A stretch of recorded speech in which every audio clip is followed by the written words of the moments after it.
Hello and welcome to Honey Badgers. My name is Felix. I'm the founder of Honey Badgers. And before we begin, I would just like to thank you for considering us in your fitness journey. Now, before we actually meet, I would like to say that a little bit about what's going to happen during the meeting. So the meeting is, this fitness consultation is actually quite groundbreaking for a lot of the people that we have actually met. A lot of people, when they come over here, they say that they wish they had done something like this way back when they first began, so that they don't have to spend and waste so much time, money, and effort in their whole fitness journey. But in order for us to make sure that our session is going to be as conducive as possible, we're going to keep it as short as possible. There's a few things that I'd like to do with you right now before we actually meet. I would like to actually tell you about my story. And the reason why I want to do that is because, number one, I want to make you feel more comfortable talking about your circumstances and your situation with whoever it is that you're going to meet later on. And number two, I would like you to understand the context behind why we choose to do the things that we do.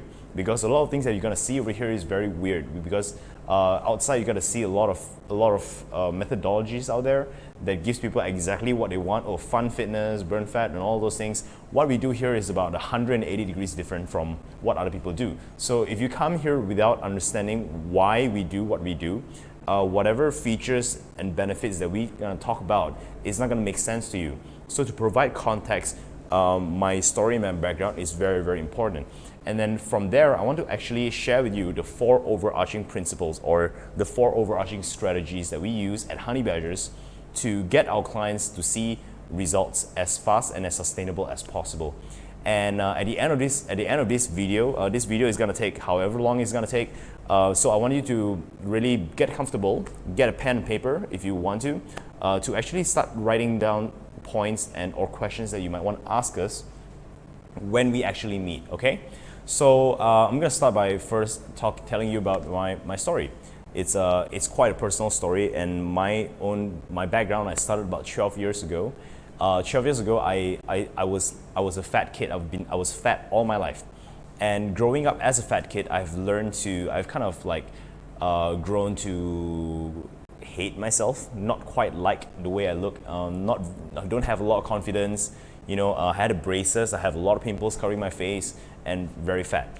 So I wouldn't dare to actually go out. I wouldn't actually dare to meet up with friends and whatnot. So I would actually just be at home all the time, until one day I decided that enough is enough. I don't want to have that anymore. So after I changed my job, got a bit of extra cash. So I decided to put that by investing into a gym membership. So invested in gym membership, went over there and I did everything that they tell us to do. I think you would know that too, right? All the things that they tell you to do in a normal conventional gym, do the classes, do the machines, run the treadmill, do all of those things, really go on low-fat food. And for a few months, very diligently, I did all of those things. And guess what? Nothing happened. Nothing, absolutely no results whatsoever.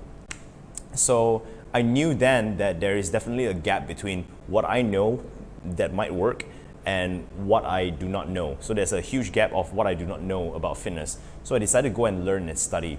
I learned and studied. I went to I actually watched a lot of videos. I actually read a lot of articles, bought a few books, read them up, and finally I decided to give myself a program. My program would involve at that point in time, I didn't care how much effort or cost it's gonna cost me. I just decided that I really want to stop being fat anymore. I just want to go fast results. As long as I'm healthy and it's very fast and not taking drugs, I'm cool. So I created a very extreme program for myself, and over a period of 4 months, I went from 80 something, near 90 kilo body weight into 73 kilo body weight. I lost 12.5 kilos, or 13% body fat. 13.5% body fat, and I gained 8 kilos of muscle, all within the time frame of just 4 months. And guess what? I hated every single second of it. Every single second of it. And at the end of it, I told myself, you know what, Felix, life is too short. Let's not do that anymore. So after that was done, I promised myself that, I'm gonna maintain this body, and but it didn't happen. I went from working out 5-6 days a week, became 4 times a week, became 3 times a week, became 2 times a week, became once a week, and then eventually nothing at all.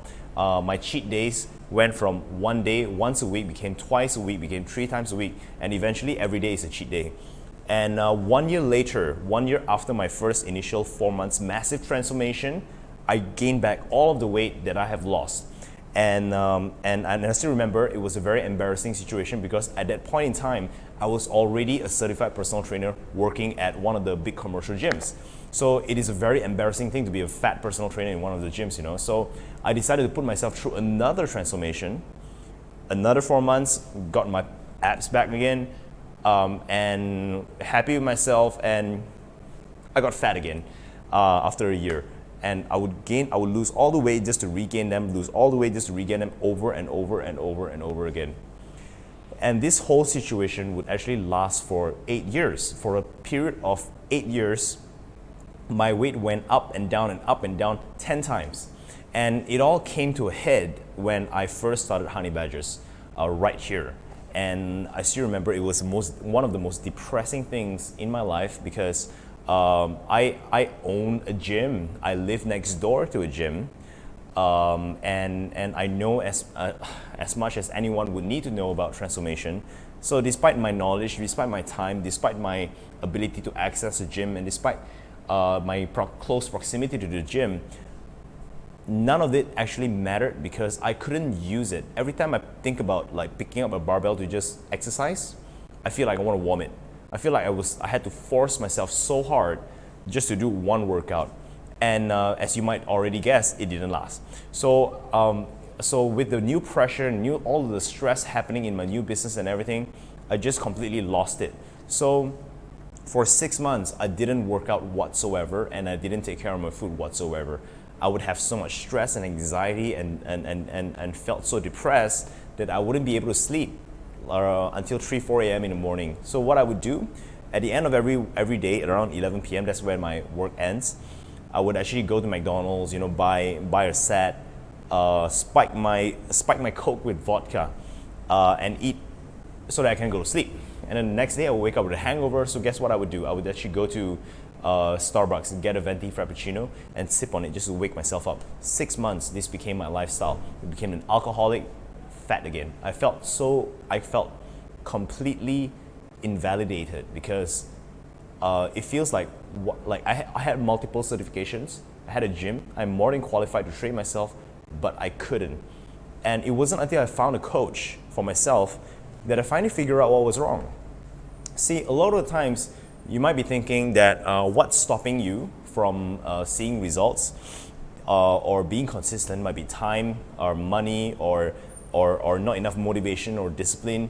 But let's face it, like I had all of those things. Talk about motivation and determination and willpower. 10 times, 8 years, I went up and down. I forced myself to do whatever is necessary. I had motivation, I had determination, I had discipline and willpower. I'm talking about knowledge, I had all of those things. You talk about time and location availability, I had all of those things. So what actually stopped me the most was basically direction. I wasn't putting a lot of my time, I wasn't putting my time and my effort focusing on the right direction. I was just focusing on doing and doing and doing and doing. Have you ever experienced that? Have you ever encountered that? That time or that when in your own life when you are actually working so hard on something, but despite things keep coming up and just pushing your results further and further away. Have you ever experienced that? So I experienced that many times. So I finally learned that I've been putting a lot of time and effort in training or in dieting, but I haven't been putting time and effort into falling in love with fitness. So in order to explain this, I need to take you back all the way to day one when I first started. So remember what I told you just now, why I started fitness? I started fitness not because I love fitness, I started fitness because I hated myself. And the reason why I hated myself is because I was fat. The reason why I was fat is because I hated fitness. I didn't like working out, I didn't like taking care of my food. And because of that, I got fat. So I hated fitness this much, but I hated myself more. So when it reached a critical point, I'll actually do the diet and do the workout, whatever that's necessary to push this down. And then people will start to say, hey, Felix, you're looking good, you're losing weight and all those things. And that is when I would actually let myself go again, come back up, got fat again, pushed it down, and got fat again, push it down, got fat again. So that's what happened. And every single time this happened, my resentment towards exercise and taking care of my food grew more and more and more and more. So if let's say you are someone who have been struggling a lot with consistency because you've been saying, okay, I don't have time, or I don't have willpower or determination, all those things, you might want to take a look at the idea of relationship with fitness.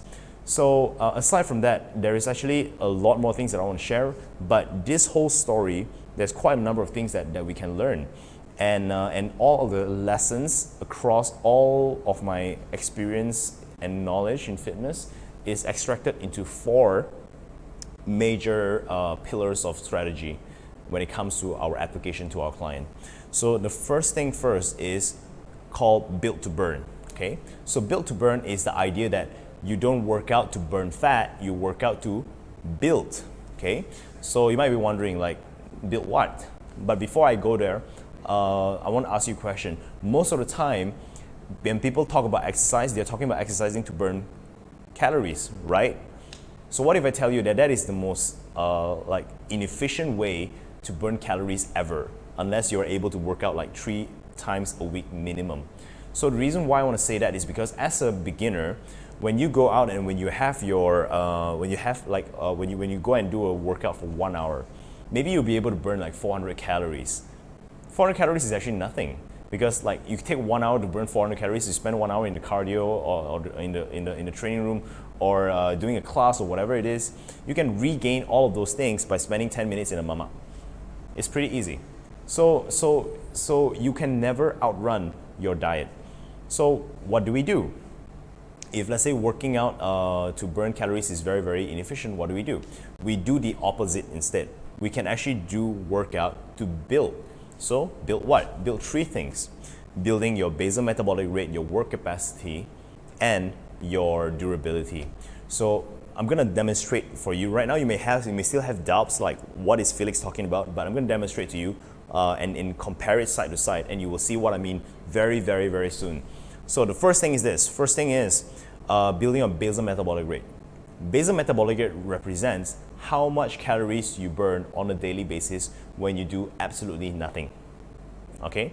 The reason why you still need calories even when you don't do anything is because you actually need to digest your food. Your brain needs energy to function. Your heart needs energy to pump. Your lungs need energy to breathe. So every internal organ that you have, including your muscles, needs calories in order to maintain itself. So when you increase, among all of the different organs in your body, the only organ that can actually increase in size, aside from fat and skin, is actually your muscles. So let's talk about BMR again. Every 1 pound of muscle that you gain, you will gain an additional 50 calories a day. Okay? 50 calories a day may not sound like much, but 1 pound is not much. So imagine if you gain 5 pounds of muscle, all right? 5 pounds of muscle, and 5 pounds of muscle times 50 pounds, that's 250, sorry, not 50 pounds, 5 pounds of muscle times 50 calories, that's 250 calories a day.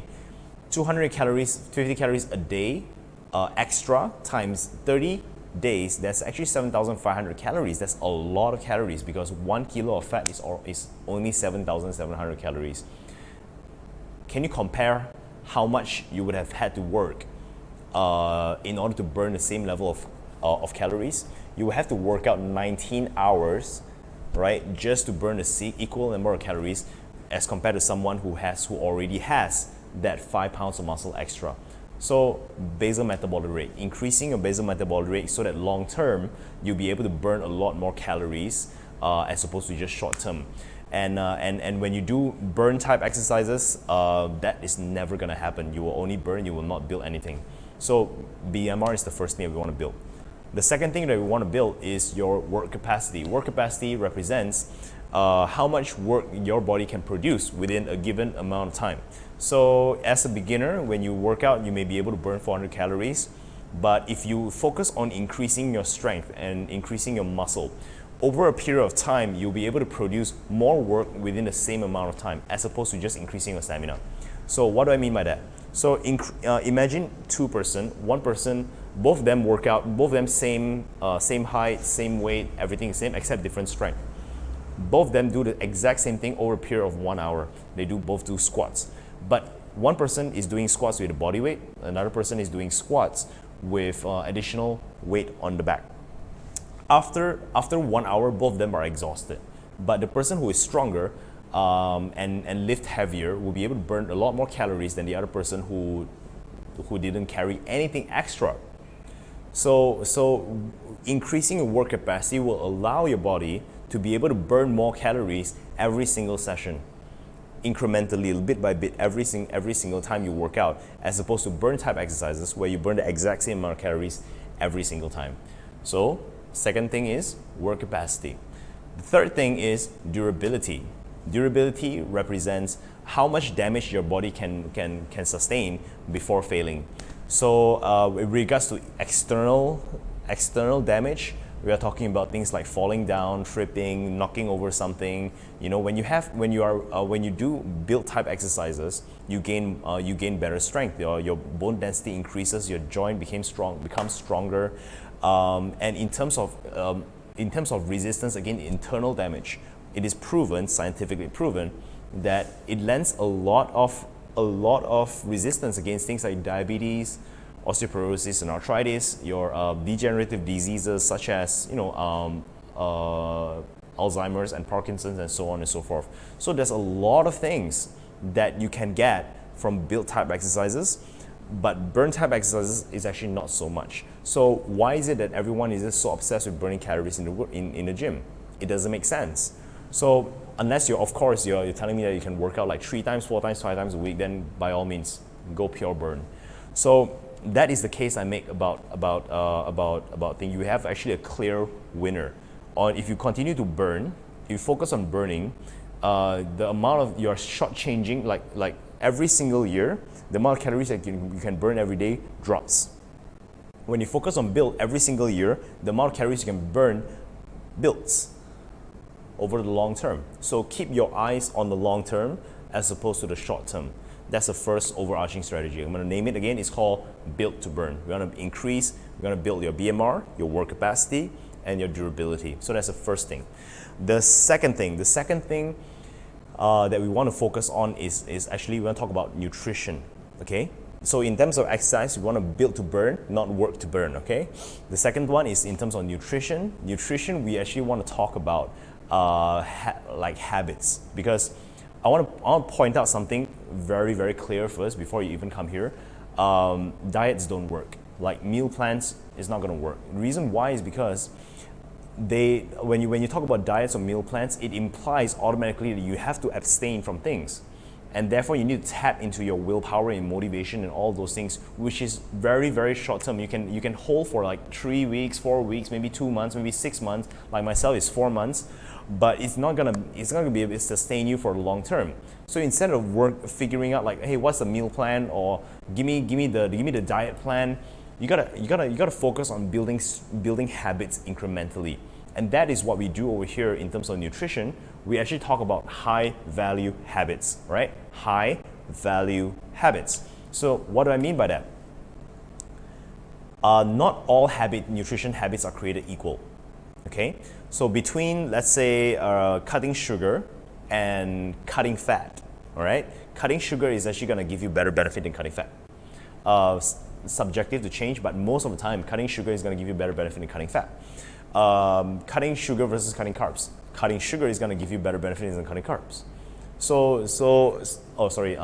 I say carbs, I'm talking about starches, not talking about sugar. Anyway.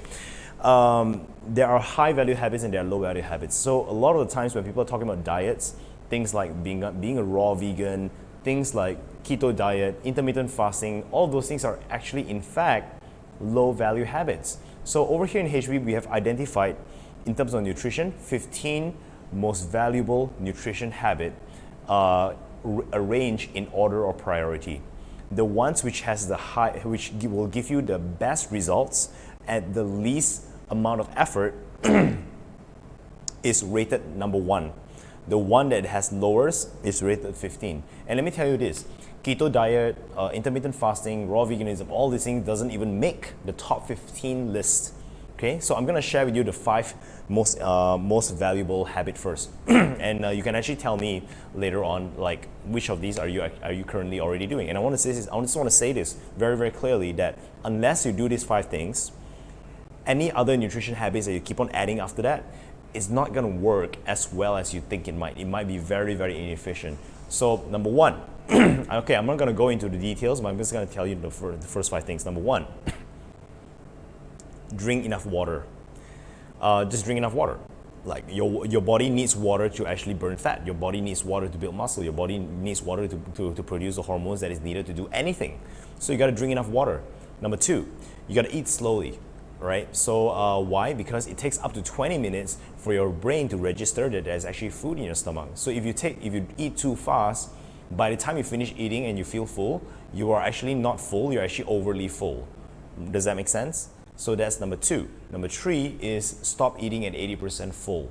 So when you actually start eating slow, your body actually knows how to regulate how much calories you need. You actually don't need to count your calories. And in fact, calorie counting is not even something which is very efficient. It's not something which is actually super accurate. So when you actually eat slow, whenever your body will be able to tell you when exactly to stop. So if 100% means maintenance level, 80% would mean burn fat level. Okay, I hope I'm making sense of that. Otherwise, when we meet, let's clarify. The 4th thing is actually to have protein with every meal, because protein breaks down into amino acids. Amino acids are the ones that builds your enzymes and your hormones so that you can actually burn fat, build muscle, and actually have better performance. So if you don't have enough of those things, if you don't have enough protein, you're gonna get hormone imbalance. It's gonna get a very very difficult time trying to burn fat, trying to build muscle. So having protein with every meal is extremely important. Number 5, the 5th thing is to actually have either fruits or veggie with every single meal. Sorry. So what do I mean by that? So like every single meal just have either a serving of fruit or veggie. So a serving of fruit is this. So a serving of veggie is this much. A serving of protein is this much. So let me repeat all, like reason why that is important is because micronutrients, right? Fruits and veggie have higher volume and also lower in calories. Therefore, when you eat it, it fills up your stomach without actually having to add so much more calories. And the micronutrients inside fruits and vegetables helps you feel satisfied. It also helps fuel your hormones and your enzymes so that they can actually do the job that you want them to do, which is burn fat, build muscle, etc., etc. So let me repeat all 5 of those things again. Drink enough water, eat slowly, 80% full, protein with every meal, fruits or veggie with every meal, in that order. So what we tell our clients is, don't even think about number 2 unless you can do number 1, right? Don't even think about 3 unless you can do 1 or 2, 1 and 2. Don't think about 4 when you can do 1, unless you can do 1, 2, and 3. Then only think about 4. Stop overcomplicating everything. It's just, a lot of the times, it's just back to the basics, making sure that you can do the basics very well before we actually talk about the advanced things. So unless you can do all these 5 things, forcing yourself to be a raw vegan, forcing yourself to go on intermittent fasting, and it's gonna backfire on you very very fast. We've seen the cases over and over and over and over and over again. Out of 100 people who does that, perhaps 1 or 2 people he's successful. So so what we do here is we focus on one habit, repeat that same habit for like 30 days, all right, 21, 30 days, as long as possible. Once you internalize that habit, let's say it's drinking water, once you internalize drinking water, then we add on something else, which is eating slowly. Then you focus on drinking enough water and eating slowly. Do this for another 30 days, then only you add another one and another one and another one. So over a long period of time, you gain so much new habits, you actually change. And when you actually change for over a long period of time, the results that you get is no longer something that you have to fight for. It's something that comes naturally because these behaviors, these habits are so natural to you. So does that make sense? That is what we want to talk about. High value habits first before we talk about everything else. And then that is the nutrition part of the training program. The next part is your mindset. So mindset is extremely important because imagine this. Imagine you have the perfect exercise program and you have the perfect nutrition program and you're doing it well, you're consistent, and then suddenly life happens to you, right? Either maybe you need to overtime, maybe your business getting lower bit, so you're going to spend more time over there, maybe family issues. Suddenly you're not able to work out as much as you would like to have. Suddenly you're not able to take care of your food. Stress is creeping up. So like my story, back then when things were going well until I opened up the business, and stress was so high that I had to like drink and binge eat in order to fall asleep and whatnot. So increasing your mindset to the kind of mindset that will actually make results and consistency possible. Okay, increasing your mindset to the point where results and consistency is possible. If you don't increase your mindset, the first thing that happens when life happens to you, nutrition and exercise are gonna go out the window, confirm. So there are three things that I want to talk about when it comes to mindset. Under the idea of mindset, we actually need to, number one, increase your adaptability. Increase your adaptability. So it means that when life happens to you, you don't stay in the breakdown too long. You can immediately snap, move on. What's the solution? What's the solution? You become solution-based rather than outcome-based. How many times have you met someone when something happens to them, they go, oh shit, I'm like that right now, but like that. And you try to give solutions to them, but they don't want to move on. They just want to like stay in the problem, right? Okay, this is a problem. How often have you met people like that? That is actually not a character issue, that's an adaptability issue. And adaptability is a skill that can be trained. So that is adaptability. The second one is we're going to talk about emotional resilience. So think of emotions as across a ladder. Okay, negative emotion, positive emotion. So we don't stay in any one of these zones for too long. We always go up and down.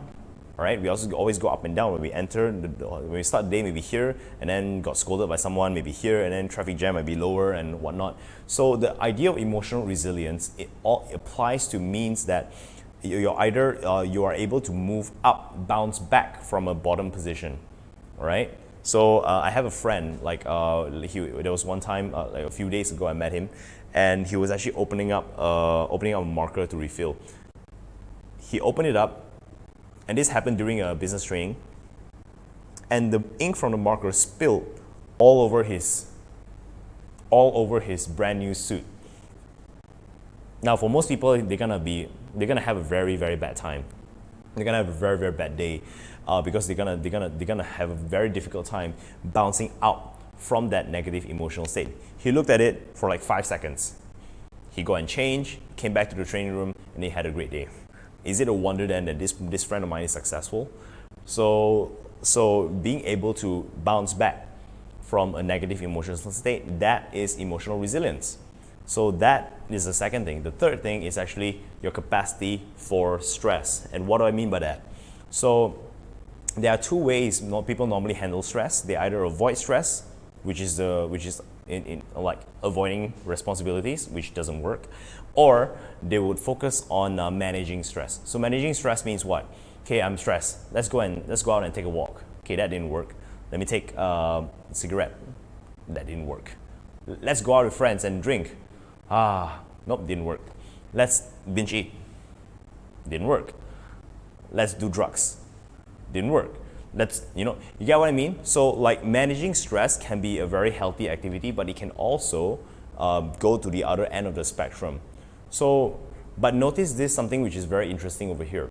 We do not need to avoid certain stress. We also do not need to manage the stress unless the stress level exceeds our ability to manage it, exceeds our ability to handle it. Does that make sense? So I propose that there is actually a third way that we can do to handle stress, and that is to increase your capacity for stress. T. Harv Eker said this: if your problem is level 5 and you're a level 1, what is his problem? It's a big problem. So if your problem is level 5 and you're level 5, what is this problem? It's still a big problem, but now you can overcome the problem, right? Now, what if this problem is level 5 and you're level 10? What is his problem? It's not a problem. So constantly working on yourself, working on your mindset so that you're able to increase your capacity for stress, and the same level of stress you're experiencing now is no longer stressful for you. Does that make sense? So under the mindset, we're going to talk about number one, increasing your adaptability, then increasing your emotional resilience, and increasing your capacity for stress so that the same level of stress doesn't bother you. So that is under mindset. The final strategy, which is, by the way, not mutually exclusive. These all strategies are not mutually exclusive. They work with each other. Yeah, the final strategy that we apply over here is to increase your relationship with fitness. So I want you to think about this for a while. If you love fitness, if you love fitness, would you need so much willpower? Would you need so much determination? Let me ask you another question. When was the last time someone has to force you to watch Netflix? When was the last time someone had to keep you accountable to eat your favorite food? Never. When was the last time someone actually have to make sure, and you had to pay someone to make sure you do your favorite things or play your favorite sport or play a computer game? Never. So you never need motivation, willpower, determination, or discipline to do the things that you love. So if you have the perfect nutrition, perfect exercise, perfect mindset, you're a Superman or Superwoman who can do anything that you set your mind to it, and you decide that you absolutely hate fitness, nothing is gonna matter. Nothing's gonna matter no matter how much you know. Just like me, in my story, like I've overcome a lot of those issues, but it didn't matter unless I fixed my relationship with fitness. So you have to learn how to fall in love with fitness. Every single person who have gotten fit and stay fit for the rest of their life have found a way to fall in love with fitness and do it for the long term, not just the short term. So that is that. Now, there are 4 steps that you need to understand in order for you to start building a relationship with fitness. The first thing is detach from all outcomes. What do I mean by that? So imagine going out on a first date with somebody, and this person like keep on hounding you. Hey, when are we getting married? When are we moving in together? When are we gonna have a first child? When can I see the parents? Like expecting progress all the time. How would that make you feel? Would you feel like very excited to meet this person? No, because they're not giving you the space. You know what I mean? So like if you continue, you gotta stop yourself from having a need for results, for fast results. Results are gonna come as a result of your behavior. You gotta change your mindset so that you can change your behavior for a long term so that you can get the outcome you want. But if you continuously fixated on the outcome, you're not gonna be able to change your behavior for good. And you're definitely not gonna be able to change your mindset for good. You actually have to detach from all of those things so that you don't get so much stress from the idea of working out, from the idea of taking care of your food, from the idea of learning about fitness. So that's the first step. The second step is that you actually have to detach from all rules. So I'm going to use the idea of relationship with person again. So imagine you meet someone on the first date, and before anything even happens, this person brings out a list of relationship rules that you need to follow in order for you to have a relationship with this person. How would that make you feel? And imagine this person start telling you and dictating how you live your life, who you should hang out with, how you should spend your money, what kind of clothes you wear, how much you should weigh, how you should look. How would you feel about this person? And imagine if this person starts criticizing you, like for not being able to meet their criteria. They say that you're lazy, you're dumb, you're stupid, you're slow, you're weak. Like, how would that make you feel? So as ridiculous and as absurd as this may sound, this happens to people every day in fitness. There's supposed to be good food, bad food, healthy, unhealthy, right and wrong, good or bad, all of those things. And experts are coming up with more and more rules to dictate everyone's lives, right? How everyone should live their life. So that adds a lot of unnecessary stress. And the very funniest part is people are actually paying experts to give them rules. People are paying personal trainers and they're getting their friends and family members and all these things to police them to be compliant to the rules. And then they wonder why is it that they can't be motivated. See, that's a problem. So you got to detach from the rules. You got to let go of all that. This two mental model, right? I need to see results. The idea of I need to see results in order to stay motivated. This mental model isn't working for you. If it is working for you, you wouldn't be here right now. The second mental model that doesn't work for you is I need to have rules. Give me diet, give me this, tell me exactly what to do. Like if as long as I know what to do, I'll be able to do it because okay, that is not working for you. Again, if it is working for you, you wouldn't be here. So take these two things away and in order for you to start building a relationship with fitness.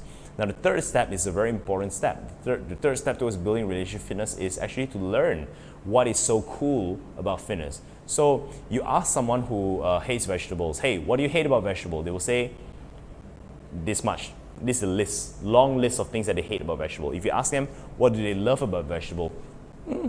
Or maybe, you know, it can help me go to the toilet. What do I hate about it? Oh, it smells, it stinks, it cooked very bad, it's too oil and there's no taste, it's bland or too strong, too bitter. All kinds of things that come out, right? So when the positive information of something exceeds the negative information of something, you will love it. If the negative information of something exceeds the positive, you will hate it. So in order for you to actually fall in love with any habit at all, you have to drill down and learn about the habit specifically. Under the pillar of exercise, all right, there's like exercise, nutrition, mindset. Under exercise, you got to learn how to fall in love, learn about all of the positive things about exercise that you can fall in love with it. And under the idea of nutrition, under drinking enough water, eating slowly, each and every one of these things, you actually have to start learning the positive side of those things, not just fixated on the negative side. Because when you fixate on the negative side, it's just gonna be, I have to do it, right? When you focus on the positive side, it's gonna be, I get to do it. You have an opportunity to work out rather than you have to work out. Am I making sense? You have an opportunity to choose a better food rather than you have to choose a better food. So changing the mental model, flipping it around, learning the positive aspect of things rather than fixating on the negative aspect of things will take you a long way to developing a better relationship with fitness. And final step is you actually have to spend time with it. So step 1, detach from outcome. Step 2, detach from rules. Step 3, learn. Step 4, spend time. It's exactly like how a normal human relationship starts. You meet someone for the first time, you spend some time with each other, and that automatically allows you to spend a bit more time with each other, and that allows you to spend a bit more time with each other, and over a period of time it's like, hey, we're hanging out so much, we might as well be a couple. See? So fitness is a marriage.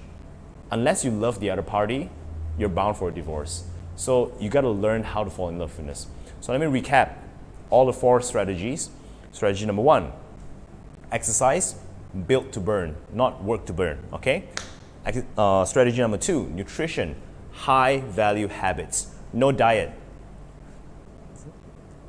Strategy number 3, mindset.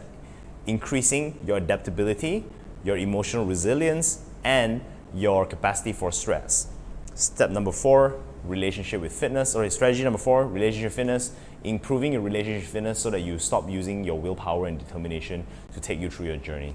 So that is the 4 overarching strategy. You've now heard my story, you've heard the strategy. I want you to do something right now. Write down your top 3 lessons from listening to this whole entire presentation and share it with us when you actually come. And I want you when we actually meet. And I want you to also tell us which of these 4 strategies do you feel is most applicable to you, or the ones that you feel that you need the most because you haven't been even thinking about that at all. So once you actually meet us, give us your answer, the top 3 lessons, and which of these strategies is the most applicable to you, and then we can get to work into starting to create the objective of the meeting, which is where you are, where you want to be, discuss a 90-day action step for you to get from here to here in the fastest way possible. Thank you for watching, and we are very excited to see you soon. Yeah, that's it.